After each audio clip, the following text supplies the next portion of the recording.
नमस्कार दोस्तों, मैं गोपाल आपका हार्दिक स्वागत करता हूं ओनो स्टडी के ऑफिशियल यूट्यूब चैनल पर। दोस्तों, आज कोडिंग डिकोडिंग का पार्ट 6 है। इसमें आपको मल्टीपल क्वेश्चन फिर से देखने के लिए मिलेंगे और हो सकता है इसके बाद में एक पार्ट और आएगा कोडिंग डिकोडिंग का। देखिए, आज थोड़ा सौरभ सर की क्लास नहीं हुई है। एक्चुअली मॉर्निंग में थोड़ा कैमरा का इश्यू हो गया था, थोड़ा टेक्निकल प्रॉब्लम हो गया था। मॉर्निंग में हमारे पास कैमरा था नहीं, तो उस वजह से सौरभ सर की क्लास हो नहीं पाई है। सौरभ सर रेडी थे अपनी क्लास के लिए, बट थोड़ा सा उसी वजह से नहीं हो पाई है। इसी वजह से मेरी क्लास भी लेट हो रही है आज इवनिंग में। तो कल से सौरभ सर की क्लासेस कंटिन्यू चलेगी पॉलिटी। और अभी मैं रीजनिंग का एक प्रैक्टिस सेट लेके आया हूँ जो इसका नंबर 6 है। तो चलिए स्टार्ट करते हैं बिना समय जाहिर किए हुए। यस, अब उसके बाद में देखिए क्या है। ओहो,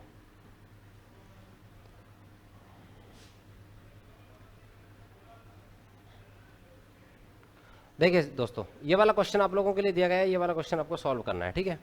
अब देखिए क्या है। ये वाला क्वेश्चन दिया गया है। ये वाला क्वेश्चन क्या कह रहा है? ये वाला क्वेश्चन कह रहा है सर, या अगर किसी, देखिए, यदि B को किसी लैंग्वेज में 8, L को किसी लैंग्वेज में 7, O को किसी लैंग्वेज में 5, C को किसी लैंग्वेज में 9 कोड किया जाता है, ठीक है जी। ये उसने डिजिट उनको दे दिए कि इनको इस भाषा में इतना लिखा जाता है, ठीक है। तो उसी भाषा में हमसे पूछ रहा है, तो नीचे दिए गए योगफल का प्रयोग करके निम्नलिखित में से खंड ज्ञात कीजिए, ठीक है जी। हमें बताना है कि इन्हीं का प्रयोग करके नीचे क्या लाया जा सकता है, ठीक है। हमको यही चीज बतानी है। अब देखिए, ऑप्शन है आपका KLOB, ठीक है। ये आपका ऑप्शन है और क्वेश्चन नंबर में क्या दिया है? O plus C plus L plus B plus में क्वेश्चन मार्क बराबर 37। ये आप लोगों के लिए क्वेश्चन दिया गया है कि अगर किसी कोड भाषा में B को 8, L को 7, O को 5, C को 9, K को 4 लिखा जाता है तो नीचे दिए गए समीकरण को हल कीजिए। इस लैंग्वेज में आप इसे पढ़ सकते हैं, ठीक है। अगर क्वेश्चन विजुअल नहीं हो पा रहा है तो मैं थोड़ा सा क्वेश्चन को और बड़ा कर देता हूँ। अब आपको अच्छी तरह से विजुअल हो पा रहा होगा, ठीक है। अब अच्छे से विजुअल हो पा रहा है, ठीक है। आई होप यहाँ तक आप लोगों को कोई क्वेश्चन में पढ़ने में कोई समझ नहीं। ये एसएससी के प्रीवियस ईयर क्वेश्चन में, एसएससी के प्रीवियस ईयर में पूछा गया क्वेश्चन है, ठीक है। चलिए अब इसको स्टार्ट करते हैं किस तरह से। देखिए सर, मेरे पास बी की वैल्यू 8 दे रखी है, मैं बी की वैल्यू 8 इधर रख रहा हूँ, ठीक है। बी की वैल्यू 8 दी हुई है तो 8 मैंने यहाँ पे रख लिया। सर मेरे पास एल की वैल्यू 7 दी हुई है तो 7 मैंने यहाँ पे रख लिया, ठीक है जी। अब उसके बाद में मेरे को सर ओ की वैल्यू 5 दे रखी है तो मैंने 5 सर यहाँ पे रख दिया, ठीक है। अब उसके बाद में सी की वैल्यू 9 दे रखी है, के की वैल्यू 4 दे रखी है। ये दोनों वैल्यू भी सर मैंने यहाँ पर रख दी। यहाँ तक किसी को कोई प्रॉब्लम? मैंने सिर्फ वहां से वैल्यू उठाई और यहाँ पर रख दी। अब उसके बाद में जो समीकरण दिया हुआ OCLB क्वेश्चन मार्क बराबर 37, ठीक है। ये आपका समीकरण दे रखा है। उसमें पूछा गया है कि बताइएगा इस समीकरण के इक्वल 37 में अगर इसके इक्वल 37 हो, इसके बराबर 37 हो तो इस स्थान पर कौन सा अंक आएगा? चलिए एक बार चेक कर लेते हैं। ओ की जगह ओ की वैल्यू रख रहा हूँ। ओ की वैल्यू कितनी है? 5, ठीक है। सी की वैल्यू कितनी है? सी की वैल्यू है 9, अच्छा। अब उसके बाद में एल की वैल्यू कितनी है? 7। अब उसके बाद में बी की वैल्यू कितनी है? 8। अब उसके बाद में यहाँ पे क्या आएगा वो हमें दे नहीं रखा, ठीक है। तो इन सबको मैं एक बार ऐड करके चेक कर लेता हूँ क्या मेरा 23 आने की संभावना है या नहीं है, ठीक है। 9, 5, 14, 8, 7, 15, 14 और 15 कितना हो जाएगा सर? 14 और 15 ये हो गया 9, ठीक है। 5 और 4 9, 29 हो गया मेरे पास में, ठीक है। 29 को अगर मैं इधर ले जाऊंगा, 37 में से 29 को माइनस किया तो वो वैल्यू आ जाएगी मेरे पास में जो वैल्यू यहाँ पे पूछा गया है, ठीक है। वो वैल्यू कौन सी आ गई? 29 को अगर मैंने लेस किया तो मेरे पास आ गया 8। किसी को यहाँ तक कोई प्रॉब्लम? अगर मैंने 37 में से 29 को लेस किया तो मेरे पास में आ गया 8। 8 आने तक किसी को कोई प्रॉब्लम नहीं? सर कोई प्रॉब्लम नहीं है। अब एक बात बताइएगा मेरे को कि 8 आने तक अगर किसी को कोई प्रॉब्लम नहीं है, देखिए 9, 5, 14, 7, 8, 15, 14, 15 को जोड़ा मैंने 29 हो गया, ठीक है ना। 29 मैंने यहाँ तक वैल्यू आ गई, यहाँ पे मैंने x मान लिया, ठीक है। ये यहाँ पे x मान लिया तो x यहाँ पे अगर प्लस में थी ये वैल्यू, इसको तो दिया तो माइनस में आ गया, x बराबर आ गया 8, ठीक है। x बराबर 8 है तो 8 यहाँ किसका मान है? 8 सर यहाँ पे सिर्फ b का मान है, तो b is the correct answer for this question. इस क्वेश्चन का b answer is the correct हो जाएगा, ठीक है। अब चलिए चलते हैं नेक्स्ट क्वेश्चन की तरफ। नेक्स्ट क्वेश्चन क्या कह रहा है? नेक्स्ट क्वेश्चन कह रहा है सर आपका, नेक्स्ट क्वेश्चन कह रहा है क्या? हाँ, इसको एक बार देख लेते हैं। ये क्या कह रहा है क्वेश्चन? नेक्स्ट क्वेश्चन हमारा कह रहा है सर कि दिए गए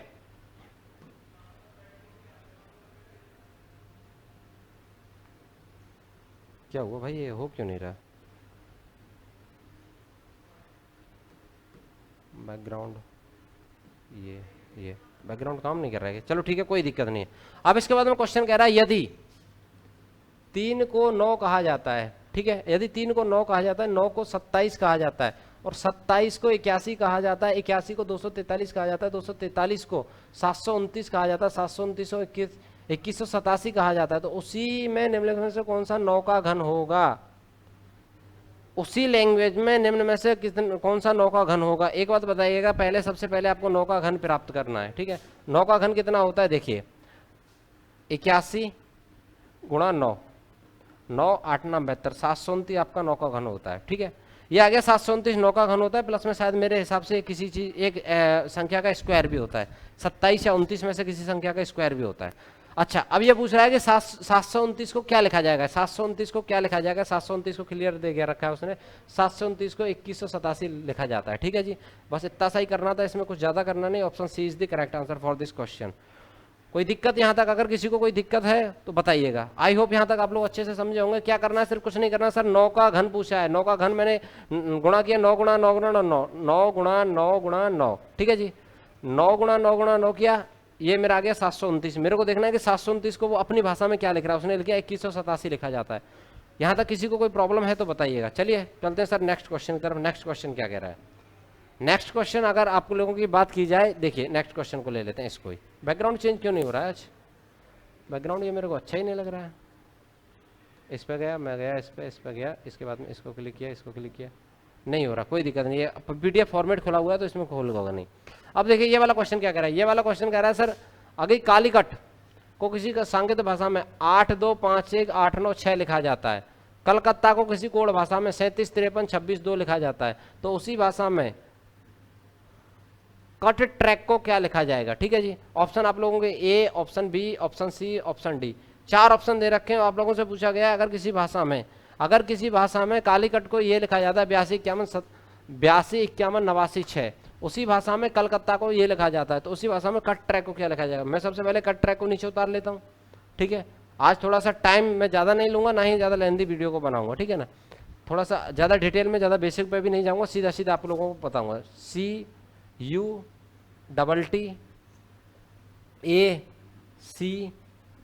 मैं सबसे पहले मेरा ध्यान में क्या आता है? सबसे पहले तो मैं एक चीज़ करता हूँ, प्लेस का नंबर लिख सकता हूँ। इस ये प्लेस दे रखा है उसका नंबर लिख सकता हूँ, लेकिन नंबर से मेरे को लग रहा है कि ये नहीं आएगा, लेकिन फिर मैं क्या करता हूँ, इनमें से देख लेता हूँ। सी की वैल्यू डायरेक्ट यहाँ से उठाऊंगा। सी की वैल्यू यहाँ पे क्या थी? सी की वैल्यू सर थी 8, ठीक है ना। तो 8 मैंने सी की वैल्यू यहाँ पे रख दी। यहाँ तक किसी को कोई प्रॉब्लम? देखिएगा 8 अगर मैं, मेरा डायरेक्शन अगर सही है, मैं सही रास्ते पे जा रहा हूँ, तो मेरे 2 ऑप्शन तो सबसे पहले एलिमिनेट हो गए, ठीक है ना, क्योंकि मेरा क्वेश्चन ही 8 से स्टार्ट होता है। अब उसके बाद में देखिए सर, यू को क्या लिखा जाता है? यू को क्या लिखा जाता है सर? यू को लिखा जा रहा है यहाँ पे 9, यू को लिखा जा रहा है 9। यहाँ तक ये दोनों अभी तक फिट बैठ रहे हैं, ठीक है ना। फिर उसके बाद में डबल टी को क्या लिखा? टी को क्या लिखा है? 6, टी को मैंने 6 लिख दिया। अब उसके बाद में बात करते हैं, यहाँ तक ये सेम है, यहाँ तक ये सेम है। सिर्फ पीछे वाला डिजिट अगर मैं चेक कर लूँ तो पीछे वाले डिजिट से मेरा आंसर आ जाएगा, क्योंकि पीछे वाला डिजिट डिफरेंट है, बाकी सारा सेम है ऑप्शन में। पीछे वाला डिजिट क्या है मेरा? के का क्या लिखा जा रहा है? के का लिखा जा रहा है सर यहाँ पे, के को लिखा जा रहा है 3, और के को 3 यहाँ पे। Option C is the correct answer. आपको पूरा क्वेश्चन करने की जरूरत नहीं, ऑप्शन एलिमिनेट ट्रिक से आप लोग इजीली आंसर तक पहुंच चुके हो, ठीक है। आप लोग आंसर तक अच्छी तरह से पहुंच चुके हो, ये आपका सी आंसर हो जाएगा। क्यों? की का जो डिजिट दे रखा है उसमें की को डिनोट कर रहा है, टी को डिनोट कर रहा है, के को डिनोट कर रहा है 3 से, तो 3 मेरा यहाँ पे आ गया। के को डिनोट किया मैंने भी 3 से, के को मैंने भी डिनोट कर दिया यहाँ पे 3 से। देखिए ये मैंने के को डिनोट कर दिया, मेरा लास्ट वाला अंक मुझे पता चल गया 3, और लास्ट वाला अंक 3 इसमें नहीं है, इसमें है, ये 8 से स्टार्ट नहीं है, इसमें 3 है, ये मेरा सही हो जाएगा, इसमें 3 है ही नहीं। 3 ऑप्शन मेरे गलत हो गए, एक ऑप्शन होता है वही करेक्ट आंसर हो जाएगा, ठीक है। आगे यहाँ तक समझ, आई होप, मैं उम्मीद करता हूँ बहुत इजी वे में, कुछ नहीं कहा। यहाँ पे उसका कोड दे रखा था कालीकट का, उसका कोड से ये वाला डिजिट निकाला कलकत्ता का, इसका कट ट्रैक का, फिर उसके बाद में डायरेक्ट उसकी वैल्यू रख दी। चलिए चलते हैं नेक्स्ट क्वेश्चन की तरफ। नेक्स्ट क्वेश्चन क्या कहता है देखिएगा।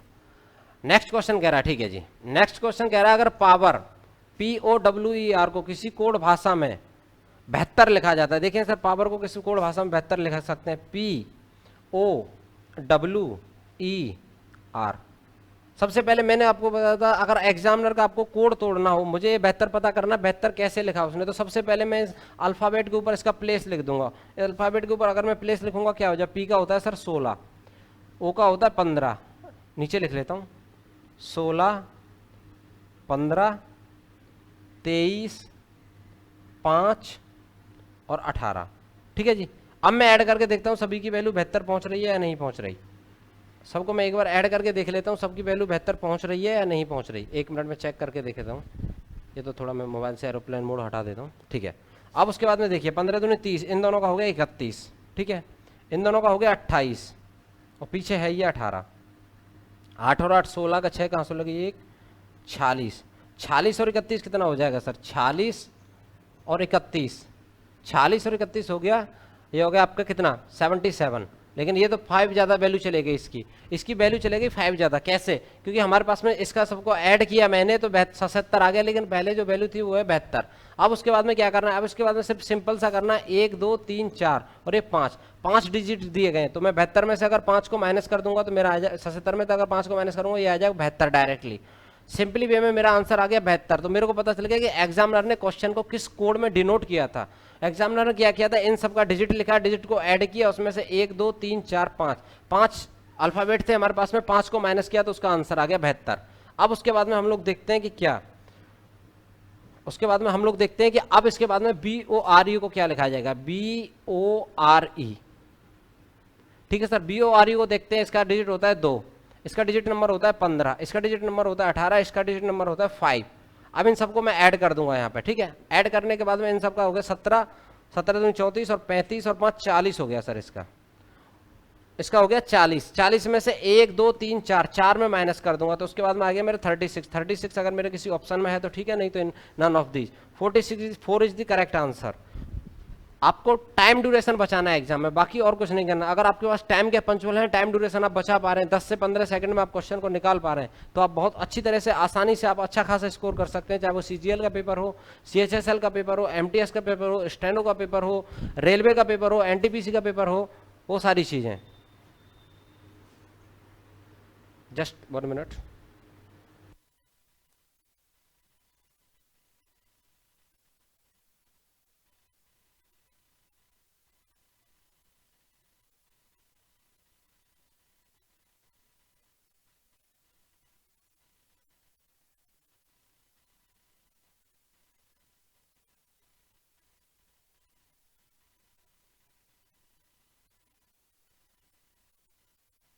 हेलो, अरे कोई एक्चुअली स्टूडियो में सर आ गए थे तो थोड़ा उन्हीं से बात करना था। चलिए, हाँ, अभी हम लोग कहाँ पे थे, यहाँ पे 1 2 3 4, ठीक है। इसका डिजिट होता है 2, इसका 15, इसका 18, इसका 5, इन सबको ऐड किया, -4 किया, 1 2 3 4, इसका आ गया 36। इसका आपका आंसर इजिली वे में आ गया। अब चलते हैं सर नेक्स्ट क्वेश्चन की तरफ। नेक्स्ट क्वेश्चन क्या कह रहा है, नेक्स्ट क्वेश्चन कह रहा है आप लोगों का क्या, देखिए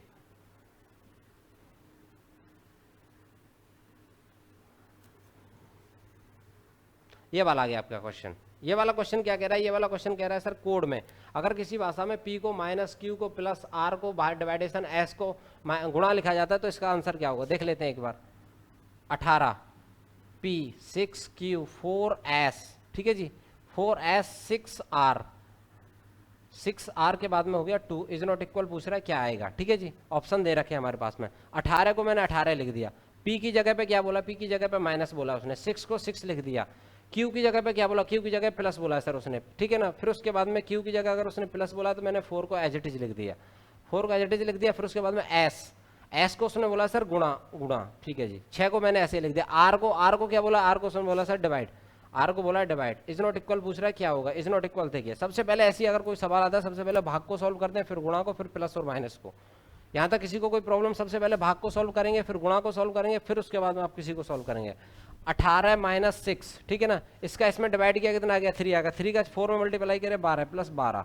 यहाँ तक किसी को कोई प्रॉब्लम, प्लस की संख्याएं जोड़ देंगे, 18 और 12 हो गया सर 30। 30 में से अगर 6 को लेस करेंगे तो कितना आ गया 24 is the correct answer for this question. 24 D is the for correct answer for this question. आपको इजीली वे में, सिंपल वे में क्वेश्चन को टाइम बचाते हुए करना है, ठीक है। क्या करना था, सिर्फ सिंपली करना था आप लोगों को, उसकी वैल्यू जो दे रखी थी उसके मान रखना है। ये Q था, ये S था, ये R है, R की जगह उसका चिन्ह करना। 3 का 6 में मैंने 2 का भाग दिया, 3 आ गया, 3 का मैंने 4 से गुणा किया 12 आ गया, 12 मैंने डायरेक्ट वैल्यू यहाँ रख दी। माइनस, ये माइनस का था, ये दोनों प्लस के, इन दोनों को जोड़ के 30 आ गया, 30 में से मैंने 6 को घटाया तो 24 is the correct answer for this question. यहाँ तक किसी को अगर कोई प्रॉब्लम है तो बताइएगा जी। अगर यहाँ तक किसी को, अगर ये नहीं समझ पाए तो बताइए। सिंपली कुछ नहीं करना, आपको वैल्यू रखनी है, मान रखने। P को माइनस लिखा जाता है, Q को प्लस लिखा जाता है, R को डिवाइड लिखा जाता है, X को मल्टीपल लिखा जाता है, ठीक है जी। अब उसके बाद में चलते हैं सर नेक्स्ट क्वेश्चन की तरफ। नेक्स्ट क्वेश्चन हमारा क्या कह रहा है, नेक्स्ट क्वेश्चन भी एकदम बिल्कुल ऐसा ही है। देखिए क्या, उसमें बोल दिया है कि माइनस को लिख रहा है वो प्लस, ठीक है, प्लस को लिख रहा है वो गुणा, ठीक है जी, गुणा को लिख रहा है वो डिवाइड, और डिवाइड को लिख रहा है सर वो माइनस, ठीक है जी। यहाँ तक किसी को कोई प्रॉब्लम? मैंने जो ऊपर दिया गया वो अपनी भाषा में नीचे उतार लिया। अब उसके बाद में हम लोगों से क्या पूछ रहा है, 42 माइनस, माइनस को क्या लिख रहा है सर, प्लस, मैंने चिन्ह को चेंज कर दिया, ठीक है, देखिए मैंने चिन्ह को चेंज कर दिया, मैंने कर दिया प्लस। अब उसके बाद में देखिए क्या बोला है, फिर उसके बाद में 6 दिया हुआ है उसने, प्लस कर दिया, फिर उसके बाद में 54। मैंने प्लस कैसे किया, प्लस ऐसे किया, माइनस को यहाँ पे प्लस लिखा जा रहा तो मैंने माइनस को हटा के प्लस ही लिख दिया डायरेक्ट। अब उसके बाद में देखिए क्या, इसके बाद में 6, 54 के बाद में गुणा, गुणा को क्या लिखा जाता है, भारत, भाग, तो इसको मैंने कर दिया 6, ठीक है। अब उसके बाद में देखिए क्या, 6 के बाद में क्या है, 6 के बाद में है सर भाग, भाग को क्या लिखा जा रहा है, माइनस लिखा जा रहा है, तो मैंने कर दिया यहाँ पे ये माइनस कर दिया, और उसके बाद में माइनस के बाद में क्या किया, 2, -2 कर दिया। एक बार मिला लेते हैं हम लोग, 42 लिखा, माइनस को प्लस लिख रहा है, माइनस को प्लस लिख दिया, 54 लिखा, 54, उसके बाद में गुणा है, गुणा को क्या लिख रहे हैं, भाग लिख रहे हैं, भाग लिख दिया, 6 उतारा, 6 के बाद में भाग है, भाग को क्या लिखा है, माइनस लिखा है, माइनस लिख दिया, फिर उसके बाद में 2 है, 2 के बाद में क्या है, प्लस, प्लस को क्या लिखा जा रहा है, गुणा, प्लस को लिखा जा रहा है गुणा, गुणा में 4 इज नॉट इक्वल वैल्यू पूछिए क्या आएगा सर, बताइए। सबसे पहले मैंने आपको क्या बताया, सबसे पहले आपको भाग को सॉल्व करना है, 6 का भाग 54 गया 9, 42 प्लस 9 माइनस 4 दूनी 8, ठीक है जी, ये दोनों प्लस प्लस की वैल्यू है, इन दोनों को ऐड कर लो, ठीक है ना, ये कितना हो जाएगा, 50 हो जाएगा, नहीं रुकिए, ये दोनों प्लस की वैल्यू है, ये कितना हो जाएगा, 51 हो जाएगा, 9 और 11 माइनस 8 हो जाएगा। अगर 51 में से 8 गया तो कितना बचेगा सर, 11 में से 8 गया तो 3, फिर उसके बाद में 4, 43 ऑप्शन में है कहीं पे, 43 second is the correct answer for this question. अगर यहाँ तक किसी को कोई समस्या है तो बता सकते हैं, कुछ नहीं करना सर, सबसे पहले उसका जो माइनस है उस प्लस कहा जाता है, माइनस को मैंने भी प्लस कह दिया, प्लस को गुणा कहा जाता है, प्लस को मैंने भी गुणा कह दिया, गुणा को भाग कहा जाता है, गुणा को भाग मैंने भी कह दिया, भाग को माइनस कहा जाता है, भाग को माइनस मैंने भी कह दिया। यहाँ तक किसी को कोई प्रॉब्लम, कोई दिक्कत है तो बताइए। अब उसके बाद में चलते हैं नेक्स्ट, नेक्स्ट क्या कह रहा है, देखिए नेक्स्ट कह रहा है सर ये वाला, देखिए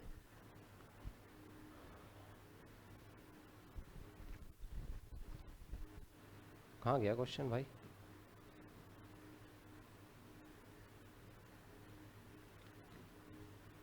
ये वाले पाइए, इस पाइए, ये वाला क्या कह रहा है, देखिए ये वाला कह रहा है सर कि अगर किसी भाषा में, यह प्रश्न एक सांकेतिक भाषा के आधार पर जिसमें इतने को इतना लिखा जाता है, ठीक है, इसको FACIL फेशियल को ये लिखा जाता है, तो उसी कोड भाषा में इसको क्या लिखा जाएगा, ठीक है। मैं एक बार क्वेश्चन को उतार देता हूँ आप लोगों के लिए, पूछ का क्या रहा है, FRACTION फ्रैक्शन, फ्रैक्शन को क्या लिखा जाएगा, ठीक है जी, एफ को यहाँ पे क्या कोड किया गया सर, एफ को यहाँ पे जेड कोड किया गया, और एफ को यहाँ पे भी क्या किया गया, एफ को यहाँ पे भी जेड कोड कर दिया। यहाँ तक किसी को कोई प्रॉब्लम, दोनों जगह जेड किया तो मैंने यहाँ पे भी जेड लग दिया, जेड यहाँ भी है, जेड यहाँ नहीं है, जेड यहाँ भी है, जेड यहाँ भी है, ये ऑप्शन हो गया एलिमिनेट, बचे 3 ऑप्शन आप लोगों के पास में, ठीक है सर, बचे सिर्फ 3 ऑप्शन आप लोगों के पास में। अब उसके बाद में मैं चलता हूँ आर, आर को देखता हूँ सर, आर को क्या लिखा गया, तीसरे नंबर पर आर को लिखा गया एक्स, तो मैंने कर दिया आर को एक्स। अब उसके बाद में ए को क्या लिखा जा रहा है, ए को लिखा जा रहा है पीछे से 4 डिजिट छोड़ के, 1 2 3 4 5, ए को लिखा जा रहा है जे, एक्स जेड एक्स जे, जेड एक्स जे पहला वाला गलत, जेड एक्स जे, जेड एक्स जे, अभी 2 बचे हुए हैं, इनमें से देखना है कौन सा आंसर करेक्ट होगा, 2 बार ऑप्शन हो गया एलिमिनेट। अब उसके बाद में सी को देखते हैं, सी को क्या लिख रहा है, सी को लिख रहा है सर तीसरा नंबर, 1 2 3, 1 2 3, सी को लिख रहा है सर एन, सी को लिख रहा है एन, एन किस में, यहाँ तक भी मिल रहा है। अब उसके बाद में नेक्स्ट में देखते हैं, यहाँ पे आपका आंसर आ जाएगा इस वाले डिजिट पे, टी पे, कैसे आएगा वो देखिए, टी को क्या लिखा जा रहा है, टी को लिखा जा रहा है सर चौथा डिजिट, 1 2 3 4, टी को लिख रहा है ओ। अब उसके बाद में मिला लीजिए, ये जिसमें मिल जाएगा वो आपका करेक्ट ऑप्शन आंसर हो जाएगा, ठीक है ना। ओ किस में है, ओ सर सिर्फ इसमें, नीचे तो टी आ गया, एक्स के बाद में आ गया क्या,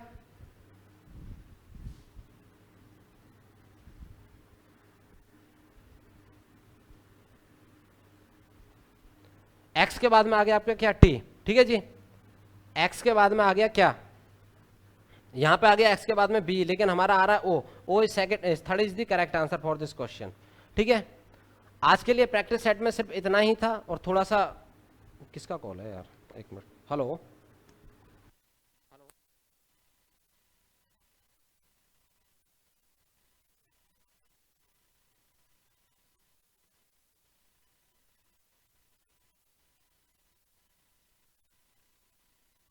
थोड़ा सा अर्जेंट कॉल था, कोई नहीं। हाँ देखिए दोस्तों, आज के प्रैक्टिस सेट में सिर्फ इतना ही था, कल से सौरभ सर की क्लास भी कंटिन्यू होगी, हमारी क्लास भी कंटिन्यू होगी, और हो सकता है आने वाले 2 से 3 दिन में मैथ की क्लासेज भी आप लोगों की कंटिन्यू की जाए, ठीक है ना। बहुत अच्छी फैकल्टी के द्वारा आप लोगों के लिए मैथ स्पेशल का एक फ्री ऑफ कॉस्ट कोर्स चला जाएगा इसी यूट्यूब चैनल पर ओनो स्टडी पे, ठीक है। आप अच्छे से पढ़िएगा, मेहनत करिएगा और आप सिलेक्शन लें, वही हमारा उद्देश्य है, वही हमारा मोटिव है। तो चलिए मिलते हैं नेक्स्ट पार्ट में। आज तक के लिए इतना ही। Tata, bye bye, take care, have a nice day. अपना ख्याल रखना। आपको लगता है कि हमारी वीडियो आपके लिए हेल्प हुआ है, please share, like and subscribe.